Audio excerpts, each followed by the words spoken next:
আসসালামু আলাইকুম। আশা করি সকলে ভালো আছেন। তো আমরা কিন্তু চলে এসেছি।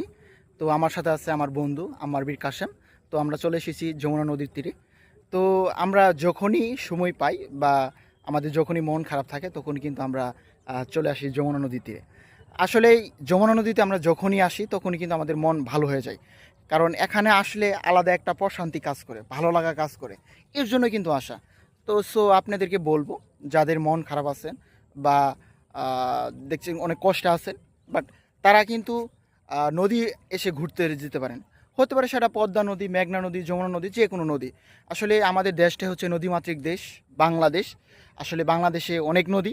তো আমাদের নদী যেহেতু মানে সব জায়গায় নদীর কোনো অভাব নেই, কিন্তু নদীর কাছে যখন আপনি যাবেন বা নদীর তীরে যখন আপনি যাবেন তখন কিন্তু অনেক ভালো লাগে।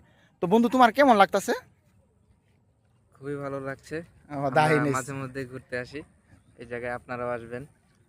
তো ওই আম্মারও আসে, আমিও আসি মাঝামাঝি যখন সময় পাই। আর আপনারাও চলে আসবেন। এটা হচ্ছে যমুনা নদী।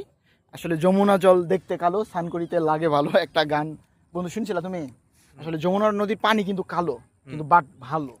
হুম। এখানে কিন্তু কালো হলো কিন্তু অন্যরকম একটা ভালো আছে। বাট বন্ধু, যমুনা নদীর পানি আর আমার চেহারা কিন্তু